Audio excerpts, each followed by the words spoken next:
Blue పత్రిక సాక్షి పత్రికలో మహిళల గురించి తప్పుగా రాయటాన్ని కించపరుస్తూ రాయటాన్ని తీవ్రంగా ఖండిస్తున్నాం. జత్వానీ కేసుకు సంబంధించి దేశవ్యాప్తంగా ఆ మహిళకు మద్దతు పెరుగుతుంటే ఈ బ్లూ మీడియా సాక్షి పత్రికలో మాత్రం చాలా దారుణంగా ఎవరైతే ఈ దోషులు ఉన్నారో ఆ దోషులని రక్షించేందుకు జగన్ రెడ్డి గారు వాళ్ళ యొక్క పత్రికలో తప్పుడు కథనాలు రాయటాన్ని తీవ్రంగా ఖండిస్తున్నాం. సాక్షి చైర్పర్సన్ అయినటువంటి భారతీరెడ్డి గారు ఒక మహిళే కదండి. భారతీరెడ్డి గారు ఒక మహిళ ఉండి సాటి మహిళ మీద దారుణంగా వేధించబడినటువంటి ఒక మహిళ మీద, అన్యాయానికి గురైనటువంటి ఒక మహిళ మీద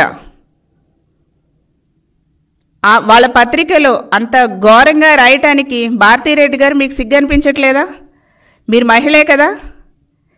ఇదెంత దారుణమండి, ఇదెంత నీచమండి, ఇదెంత అమానుషమండి.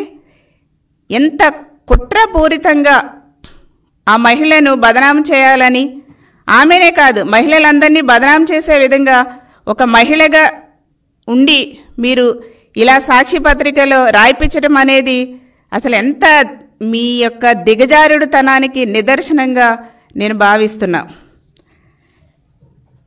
పాపం ఆ జత్వానీని ఎంత దారుణంగా వాళ్ళ పేరెంట్స్ని ఎంత చిత్రహింసలకు గురి చేశారు వైసీపీ గవర్నమెంట్లో. జత్వానీని ఎంతలా వేధించారు వైసీపీ గవర్నమెంట్లో. అసలు ఎంత దారుణంగా పోలీసు వ్యవస్థను చేతిలో పెట్టుకొని జగన్మోహన్ రెడ్డి గారు ఎంత దారుణంగా మహిళల్ని అన్యాయంగా ఆ కుటుంబాలు అవమానపడే రీతిలో ఎంత దారుణంగా అవమానించారు. ఈ రోజున చంద్రబాబు నాయుడు గారి ప్రభుత్వం వచ్చింది కాబట్టి ఈ రోజున వేధించబడినటువంటి మహిళలకి అందరికీ కూడా ధైర్యం వచ్చింది. అవమానానికి గురైనటువంటి మహిళలందరికీ కూడా ధైర్యం వచ్చింది. మోసపోయినటువంటి మహిళలందరికీ కూడా మా చంద్రన్న ముఖ్యమంత్రి అయ్యారు, మేము బయటకు వచ్చి మాకు జరిగినటువంటి అన్యాయాన్ని చెప్పాలని ఒక ధైర్యం వచ్చింది.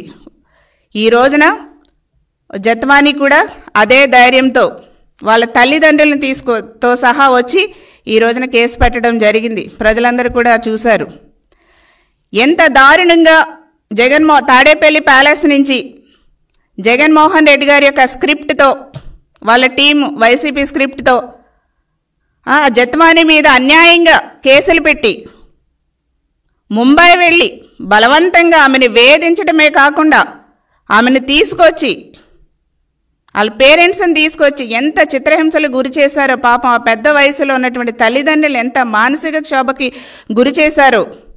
ఆ బాధలు అవన్నీ కూడా రికార్డ్ చేసి ఆమె చెప్తే నిజంగా ఎవరికైనా సరే మహిళా లోకం ఎంతగా రగిలిపోతున్నారంటే ఇంత దారుణంగా వైసీపీ గవర్నమెంట్లో మహిళలపై ఇంత అన్యాయం జరిగిందా అనేసి ప్రజలందరూ కూడా ముక్కుపైన వేలు వేసుకున్నటువంటి పరిస్థితి, అంతగా బాధపడుతున్నారు.